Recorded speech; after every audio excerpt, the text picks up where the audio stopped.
Have you ever had a hard time trying to get help from a mental health professional about ways to deal with panic attacks? Today I'm going to give you practical steps on how you can deal with panic attacks. I'm talking about the extreme kind of anxiety attack to bring that extreme level of anxiety back down to you feeling calm. I'm a licensed clinical social worker. This is psychotherapy. Let's see what we're battling with. I see an average of 45 to 50 clients each week. Beginning with understanding symptoms that happen with anxiety attacks, we know that panic attacks include hyperventilation, sweating, dizziness, clammy hands, fast heartbeat, clouded thoughts, confusion. Have you ever understood or thought about why all of that starts to happen? It starts with the very first symptom that I listed, hyperventilation. The other question that I wanted to bring to your attention is if you've ever wondered why mental health professionals often start with breathing exercises, here's why. What happens with our breath level is when we start to take shallow breaths during hyperventilation, what that does is that offsets our oxygen levels with carbon dioxide or CO2. When CO2 levels start to spike in our system, that is what leads to fatigue, that's what leads to headaches, that's what leads to all of the other symptoms that start to happen during panic attacks. When you're able to get your breathing under control, the rest of the symptoms that happen with panic attacks will also start to be controlled. Starting with breathing, a practical skill that you can do is breathe in 4 seconds, breathe out for 4 seconds, hold for 8 seconds, and repeat. Once your breathing has been regulated, what you can then start to understand is your oxygen levels have then balanced with carbon dioxide levels. The other thing that I want to touch on really quickly is that when your CO2 levels spike, you're more prone to be hypervigilant, right? It's the fight, flight, freeze response that carbon dioxide increases, which also makes you feel like you're on the edge, like you're ready to run, like you're ready to crawl out of your skin or fight in a situation. Right? So when you bring your breathing levels back to a normal state, your CO2 levels come down and your oxygen levels come up. What this positions you to do is to start moving from an emotional state, that fight, flight, freeze response state, and into becoming more aware of your environment. This leads us to grounding techniques. One way that you can ground yourself in your environment is to narrate your way through anxiety. Can you talk to me about what is happening? Can you talk to me about what is experiencing? Can you explain to me where your thought process started to go? Talk me through what's happening, what's going on right now. Talk it through. Notice how I keep saying to talk your way through your anxiety. Narrate for me what is happening. For example, if you just got on a phone call with somebody close to you and they started to yell at you, what started to happen internally? Can you recognize it? Can you tell me what your body started to experience, what your thoughts started to experience, and as a result, what caused your panic attack? Walk me through all of these things. Next grounding technique is to notice your environment. If you were to just take some time and sit in silence for a moment, can you tell me what you hear? Maybe it's the sound of traffic that's driving by outside of your house. Maybe it's the sound of the kids playing in the background, or maybe they're being too loud and that's what caused your panic attack. Any sounds, anything that you see, what is it that you feel? What is it that you can hear? Incorporating all of your senses as much as possible. Can you tell me what you're experiencing within in your environment?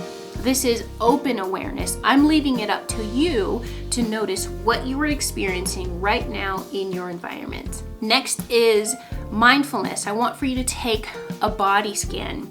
Now, before I go on to explaining what this is, I just want you to notice that for some people, this next grounding technique might feel a little bit too personal.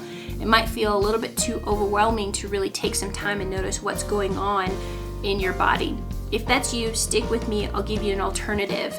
For those of you that can stand to take a mindfulness exercise, a mindfulness approach to completing a body scan, what I want for you is to start with the crown of your head and just take some time and explain to me what you might be experiencing throughout your body. From the crown of your head to the soles of your feet, what's going on inside of your head?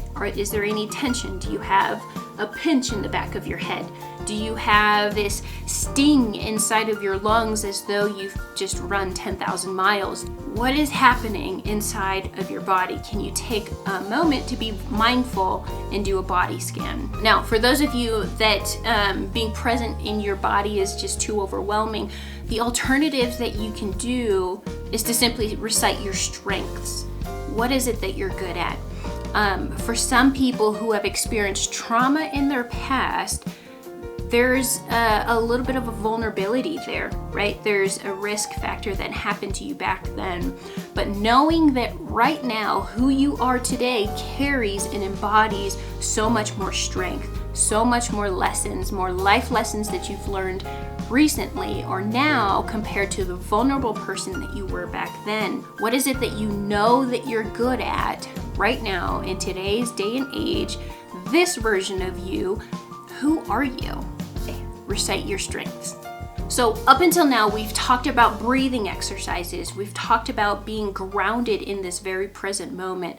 These first two things you can consider as phases that have brought you to being able to practice this third and final phase. The third and final phase, I'm going to call know your sequence. I'm going to borrow from Cognitive Behavioral Therapy in this moment, and what I want for you to do is just imagine a triangle. At the very top of that triangle, you have your thoughts. On the bottom right of that, you have your emotions.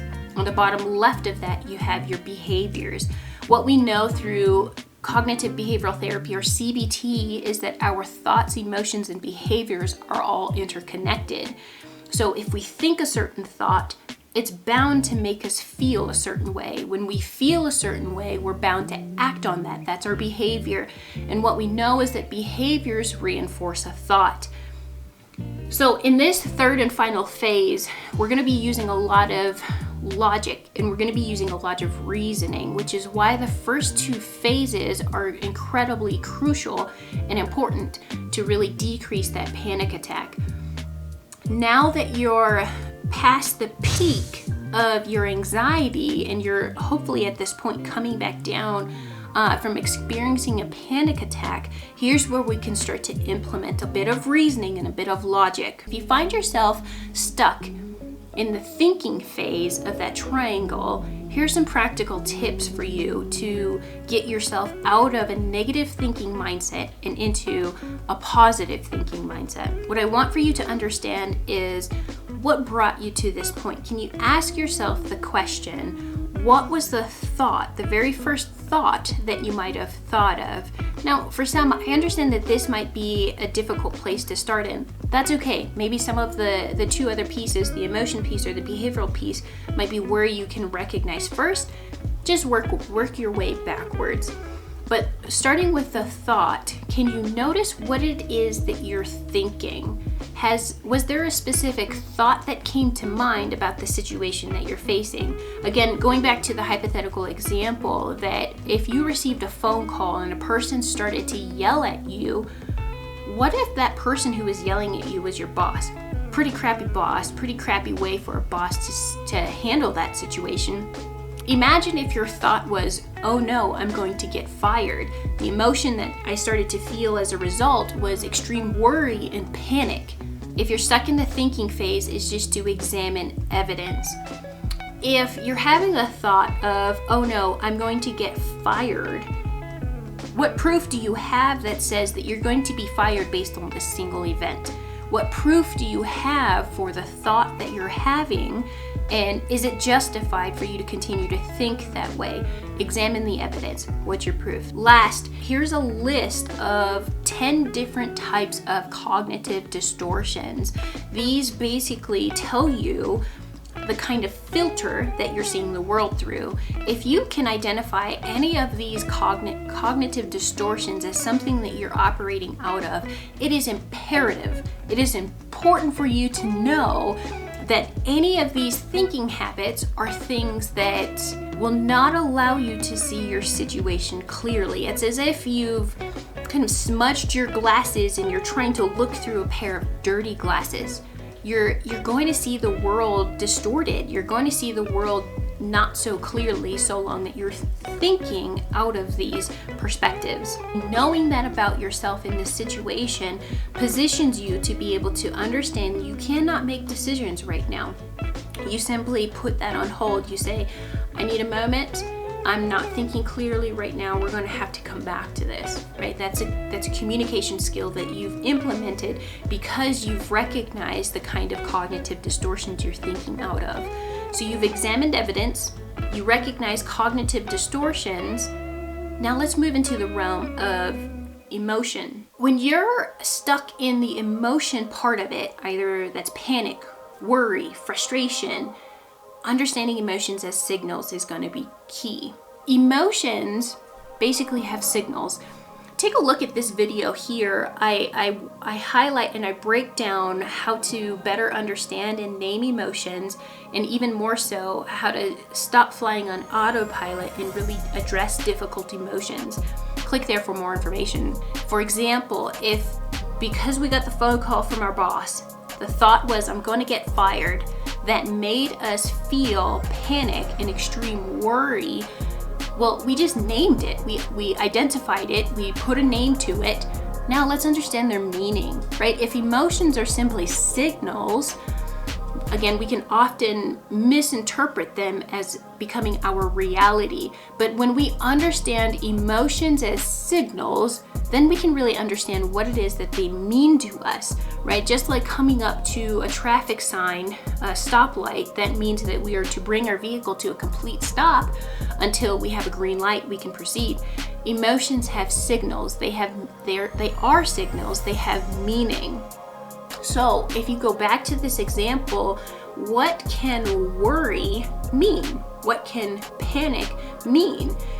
These kind of signals allude to you need to be on the lookout. You need to be ready because there is a very present threat at hand. Here's where we start to pull in a little bit of logic and understanding, is that when we understand their meaning, logical side of us basically says that, is that happening right now? If worry and panic says to us, there's a threat approaching, be on the lookout, that's the meaning that they are signaling, the logical part of our brain should ask the question, is this happening right now? This very second, this very moment that you're hearing my words, are those threats happening right now? No, they're signals. They're signals that say, hey, look out. That's about to happen. That's about to come your way. Be on guard, right? Once we understand what it is that they mean, then we begin to interpret, is this a time that I should be acting on them right now? Is this a valuable approach? Do I need to run in this very moment? Do I need to begin to prepare in this very moment? Do I need to take action right now? Lastly is behaviors, and there could be a whole host of things that you start to recognize. If you find yourself struggling with emotions and your behavior is reflecting those intense emotions, DBT has this skill called a tip skill. This skill is intended for a short term, in the moment, how to manage high arousal emotions. So it's a mnemonic, and the T for tip stands for temperature. By asking a person to submerge their face into cold water, this is the dive reflex. It activates the parasympathetic nervous system that naturally brings your heart rate to a slow in attempt to preserve the oxygen level in your body. Pretty cool phenomenon. Don't ask me. science. What a person is asked to do is hold their breath for as long as 30 seconds while submerging this portion of their face into cold water, ensuring that your nostrils are submerged, ensuring that, this part of your face is submerged. The I in the tip skill is intense aerobic exercise. The P in the tip skill stands for paired muscle relaxation. I'll leave a worksheet in the description below because I feel like all of this can get complicated. The worksheet in the description will go step by step on how to guide you through this. Now, I do want to quickly say that even though we've gone through these 3 phases in this video, it's important to know that these phases will not address every symptom in every situation.